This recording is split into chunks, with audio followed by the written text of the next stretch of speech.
Rasulullah sallallahu alayhi wa sallam hadith narrated in Tirmidhi, Al-Bayhaqi and others, a Sahih hadith, tells us that لا تزول قدم العبد حتى يسأل عن أربع. So their judgment, everyone will be held accountable. And everyone will have to answer to Allah subhanahu wa ta'ala. So a person will not leave the setting of reckoning, where Allah subhanahu wa ta'ala is questioning the person, until they are asked about certain things. عن عمره عمره فيما أفناه وعن علمه فيما فعل فيه وعن ماله من أين اكتسبه وفيما أنفقه وعن جسده أو جسمه أو شبابه, in different narrations, different wording, فيما أبلاه. So what does this mean? There are four, depending how you want to look at it, because his wealth, there are two things about it. So 4 or 5 things, different narrations say the whole message is one. So the first one, عمره فيما أفناه. So the person, again, what are we doing here? We're examining the things that Rasulullah sallallahu alayhi wa sallam, these specific items that Rasulullah sallallahu alayhi wa sallam listed in this hadith, that every single one will be asked about by Allah subhanahu wa ta'ala. The first is عمره فيما أفناه. عمره is life, the life of yours. How did you spend it? That's nothing but time. What did you do with your time? Was your time for the sake of Allah subhanahu wa ta'ala? Was your time invested in the hereafter, in pleasing Allah subhanahu wa ta'ala, or otherwise?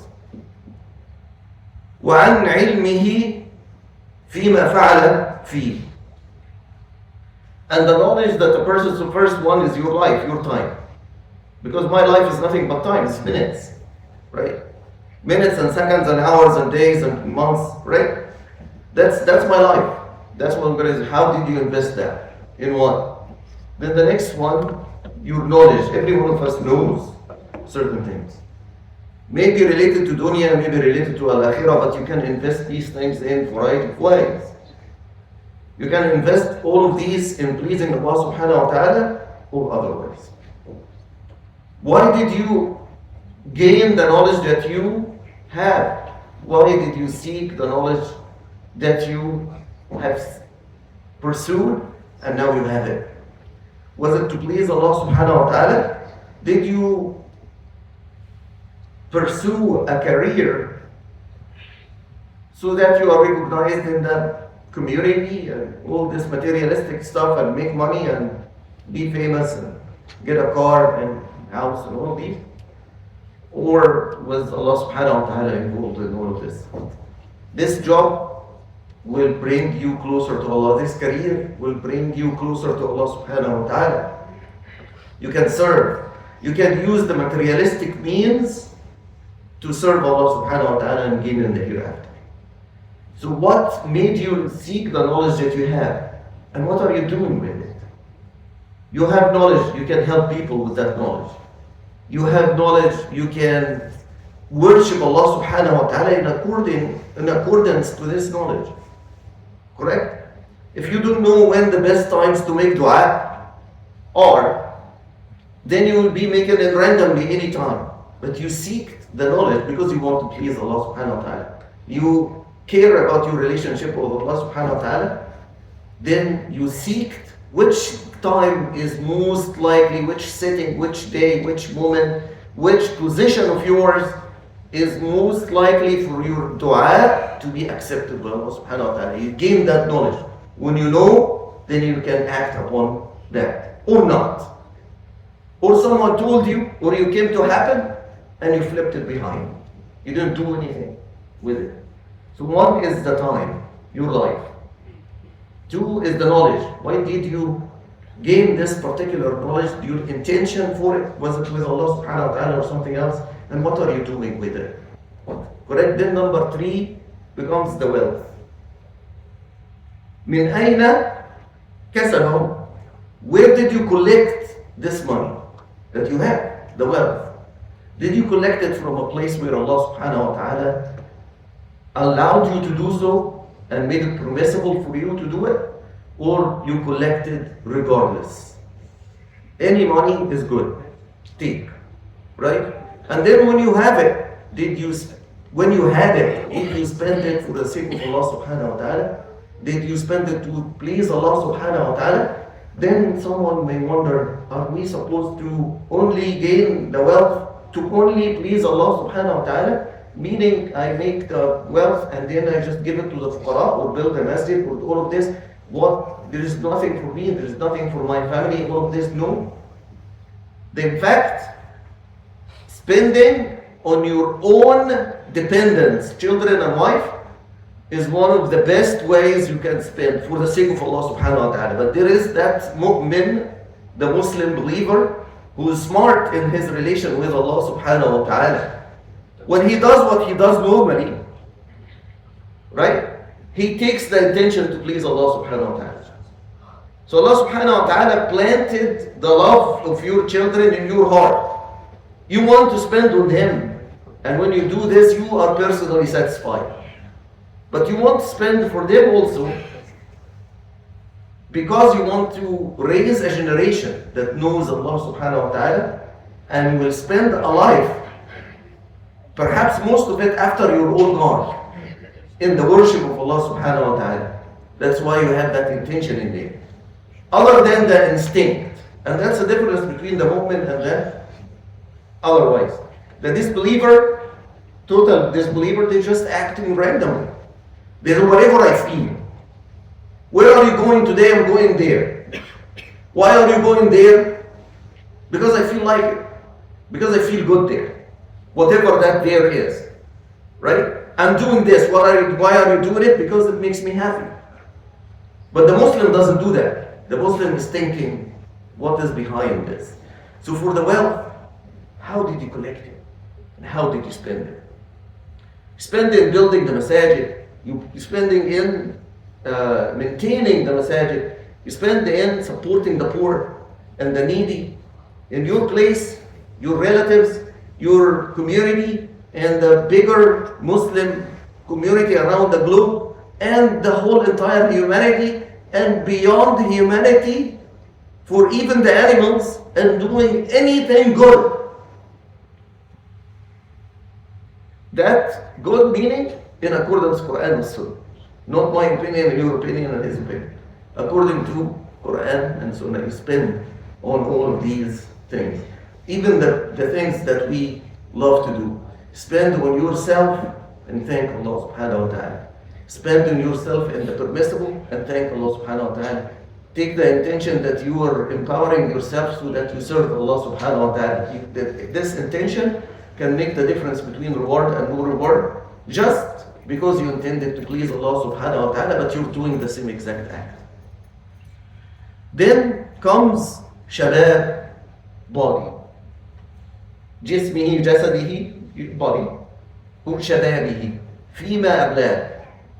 You get older, things deteriorate.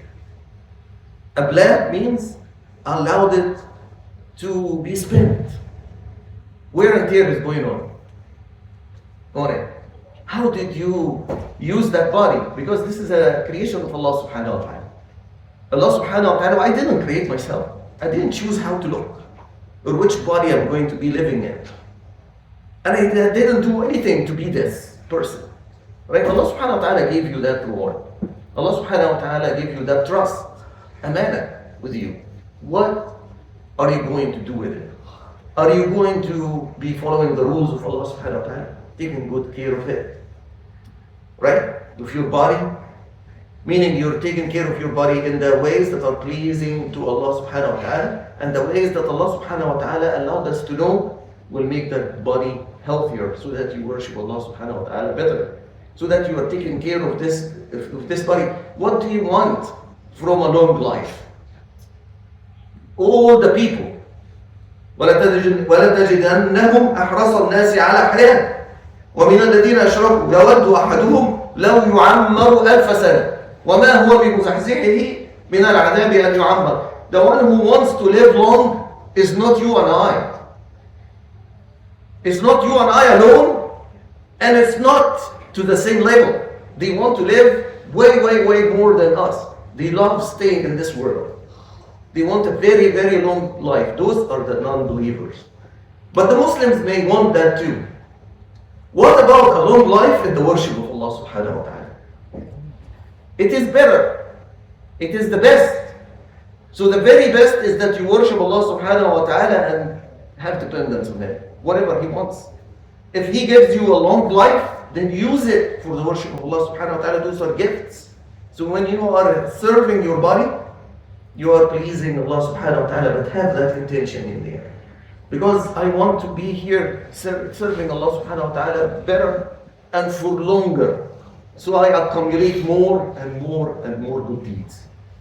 And the hadith explained to us, the most beautiful hadith that relates to this is the hadith when one of the two of the Sahaba of Rasulullah sallallahu alaihi wasallam, one was doing all the good deeds, the other one was sort of modest.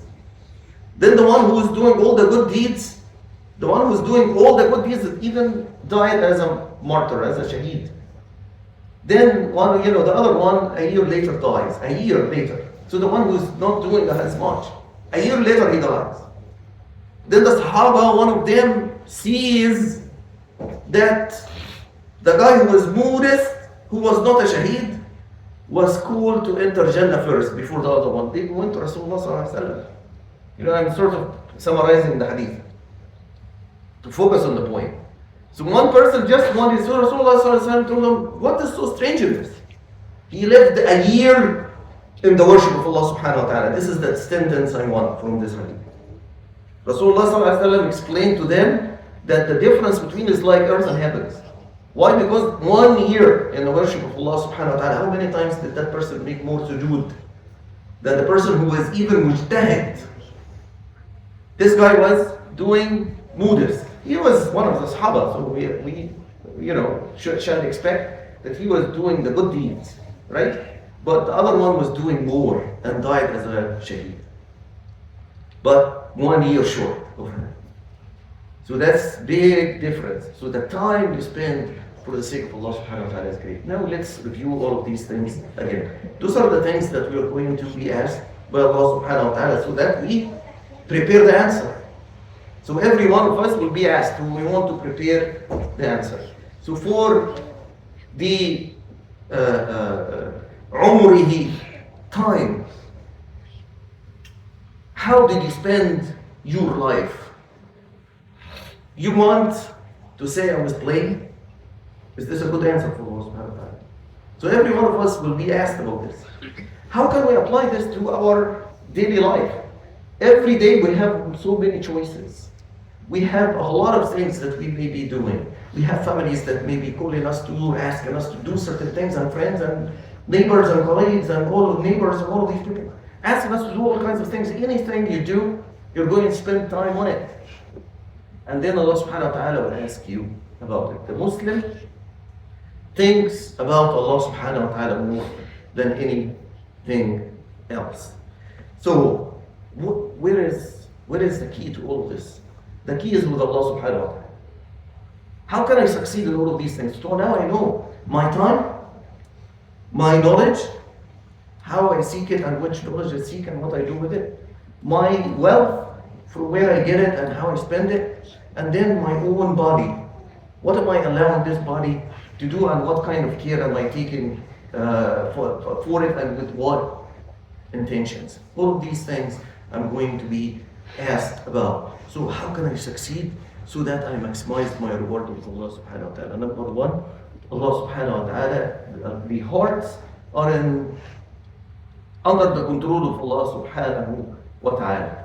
But the beautiful thing is, no one wants to give you more than Allah subhanahu wa ta'ala. No one knows what to give you that is best for you other than Allah subhanahu wa ta'ala. No one can actually give you the guidance except for Allah subhanahu wa ta'ala, because the guidance is not what you hear. You may hear it and allow it to come from the other ear. But when Allah subhanahu wa ta'ala makes it sit in your heart, that's it. No one can lead you astray. Right? So seeking from the source, seeking from Allah subhanahu wa ta'ala, seeking the guidance, Allah subhanahu wa ta'ala says, فَفِرُّوا إِلَى اللَّهِ. This ayah didn't say when or from what. It just said, فَفِرُّوا إِلَى اللَّهِ. Escape to Allah subhanahu wa ta'ala no matter what it is that you're seeking. You want the guidance? Who's more than Allah subhanahu wa ta'ala can give? So have the trust in Allah subhanahu wa ta'ala, reliance on Allah subhanahu wa ta'ala, not me, not my abilities, not my heart, not my physique, not my intelligence, but in Allah subhanahu wa ta'ala. That's where the guidance is coming from. Then have the good companionship. Be with those وَاصْبِرْ نَفْسَكَ مَعَ الَّذِينَ يَدْعُونَ رَبَّهُمْ بِالْغَدَاةِ وَالْعَشِيِّ يُرِيدُونَ وَجْهَهُ. Stay with those people who want the Quran. Stay with these people who want the deen. Make those your friends and be intelligent. You know, take the means, be intelligent on all what is happening around you. What is happening around us in this town, for example? There is the World Cup and the FIFA and the ball and all of this. Correct? I know that a lot of people love these things. But isn't that your time? That's a piece of you. When you go and cut the ticket and pay for it, aren't you spending your money on this? Now, ask yourself, when I go with Allah subhanahu wa ta'ala, and Allah subhanahu wa ta'ala asks me, and I say, oh Allah, I spent my life watching the ball. Taking good care of your own body is playing the sport. Yourself, with modesty, and with intelligence also, and fitted with the commands of Allah subhanahu wa ta'ala and integrated intelligently in your life. That's a good thing. Right? But when you sit on the chair and watch it, ask yourself, what am I getting? When we all sit together and say, oh, today Algeria is playing Egypt and this and Argentina and all of this kind of stuff, and we spend our time trying to discuss who won and who didn't win, and what goal was scored and what goal wasn't scored, and we spend time, you're spending you. You are spending you. You are minutes. You're spending those minutes of doing what? These kind of things. Do not follow what people are doing.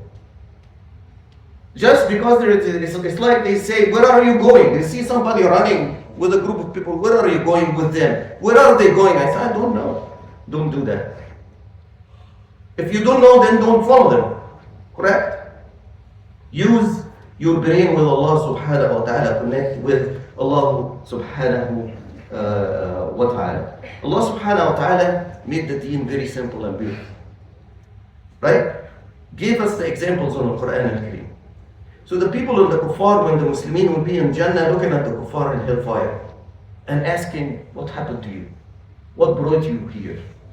لم نكن من المصلين ولم نكن نطعم المسكين وكنا نخوض مع الخائضين. So one of the things, they didn't pray, they didn't feed the poor, all of this, they didn't do the good deed.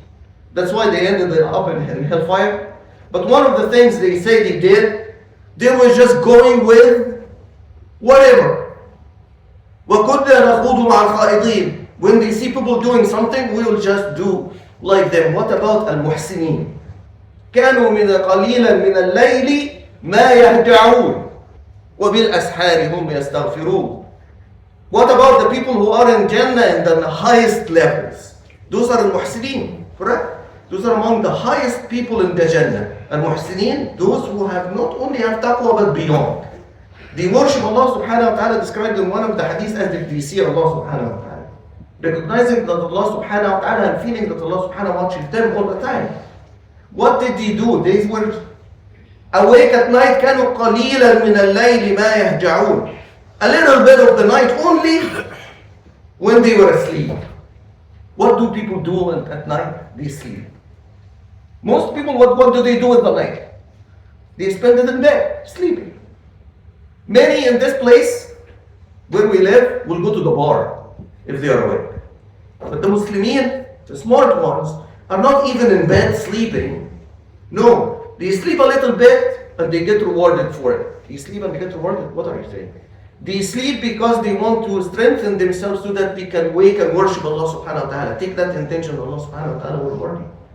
For going to bed and sleeping and resting. But they did the opposite. And this is how it is. Look in our Quran, in our history, in the history of the prophets. Nuh alayhi salam built that ark in the middle of nowhere. There was no sea. They mocked him. But he continued. He didn't stop. Rasulullah sallallahu alayhi wa sallam recited the Quran and said, worship one. They said, what's wrong with you? Our parents and grandparents were worshipping all of these idols. What's wrong with you? Same as Ibrahim. They wanted to throw him in the fire. They will stay on the truth. So the judge is Al-Quran and Al-Sunnah wa qulu qawli hada wa astaghfirullah al-azim li wa lakum Bismillah wa salatu wa salam ala Rasulillah. Ashhadu an la ilaha illallah wahdahu la sharika lah wa ashhadu anna Muhammadan abduhu wa rasuluhu amma ba'd.